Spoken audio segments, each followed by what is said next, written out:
Hello বন্ধুরা, welcome back to Priyanka JoJo blog. তো কেমন আছো?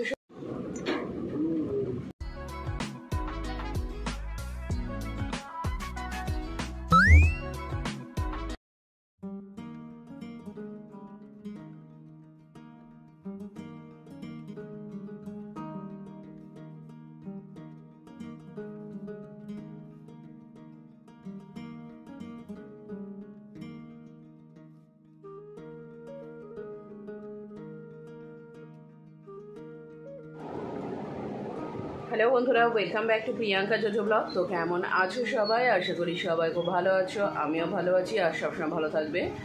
আজকে হচ্ছে বৃহস্পতিবার, এখন 9টা মতন বাজছে। আমার ব্লগটা শুরু করলাম। আমার স্নান পুজো সব কমপ্লিট, খাওয়া দাওয়া হয়নি, এবার খাবো। খেয়ে দিয়ে তারপর অফিস টিফিন গুছিয়ে নিয়ে চলে যাব। আর পূজনের তো স্কুল এখন ছুটি চলছে। ওর কবে যেন স্কুল খুলছে? 12 তারিখ। শুয়ে না আসছে প্রজেক্ট জমা দিবি? তাহলে প্রজেক্টটা এই দুদিনের মতো বানিয়ে নিবি, কিন্তু ওই 12 তারিখের দিন সকালবেলা তাড়াহুড়ো করে বানাতে বসবি না। বাড়িতে আছিস, বানিয়ে নিবি। এবার চোখে ওষুধ দিয়ে শুয়ে আছে। ও হ্যাঁ, তোমাদের তো জানানো হয়নি, চোখের ডাক্তার দেখাতে গিয়েছিলাম। তো ওর চোখের অবস্থা খুবই খারাপ, যেটা মানে দেখা গেল দুটো চোখে দুরকম পাওয়ার। ওর যেটা হতো অসুবিধাটা, মেন যেটা হতো সেটা হচ্ছে বোর্ডের লেখা দেখতে, তাই তো? বোর্ডের লেখা দেখতে অসুবিধা হতো, বুঝতে পারতো না, ঝাপসা দেখতো। তো সেইটা হচ্ছে মেন অসুবিধে। কিন্তু বাকি যে অসুবিধাগুলো ছিল সেগুলো বলেনি। সেইটা আমাকে ওই ডাক্তাররা ওখানে গিয়ে বলছে যে দূর থেকে কারো মুখ বুঝতে পারে না, মানে দূর থেকে মুখে ঝাপসা দেখতো না কি এরকম। ওর বা চোখটাই বেশি সমস্যা না।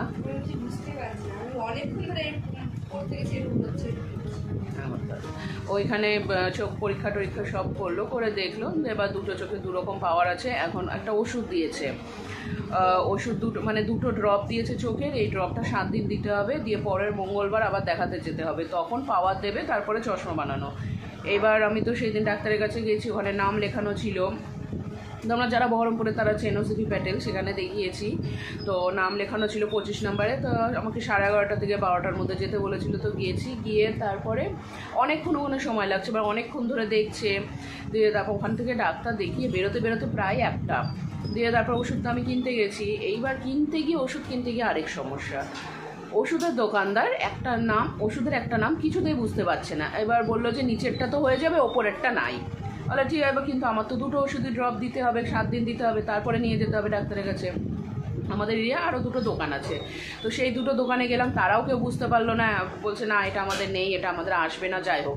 তো আমি আবার সেই প্রথম দোকানটায় গেলাম, যেখান থেকে আমি একটা ওষুধ নিয়েছিলাম। বললাম যে এটা আমাকে এনে দিতেই হবে, আমার মেয়ের লাগবে।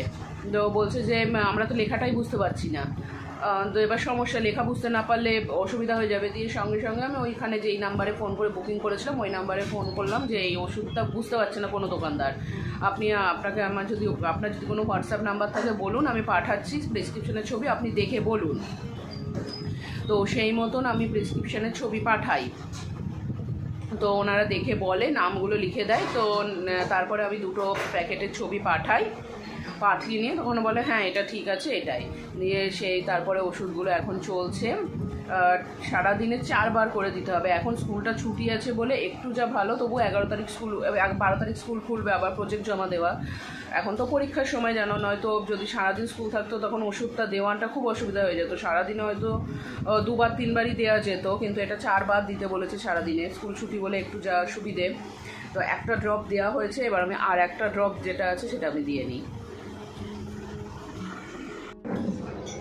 এখানে পূজনকে ভাত দিয়ে দিলাম, ঘি আলু সিদ্ধ দিয়ে একটা মাখা আছে গরম, আর আমি তো মুড়ি খাবো। পূজন আয়, চলে আবার স্বাদ লেগে আয়, বস, মুড়িটা নিয়ে আসছি। এর মধ্যে একটু ডাল দিয়ে দেবো তো মুড়িতে।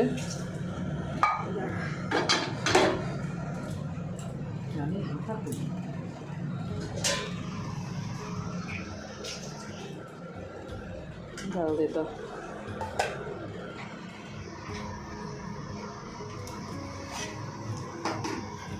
ডাল সিদ্ধটা দেখতে দারুণ লাগছিল, ভাবলাম ডাল সিদ্ধই বোধহয় রাখবা। লঙ্কাটা দিয়ে দিলাম, দিয়ে দাও, চামচ দিয়ে টিপে মেখে নেব। চামচ দিয়ে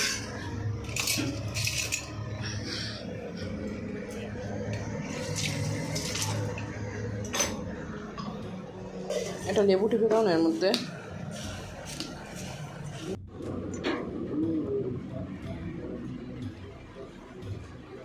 চামচ দিয়ে খাওয়ার কি স্বাদ আছে, চামচ দিয়ে খেতে হবে।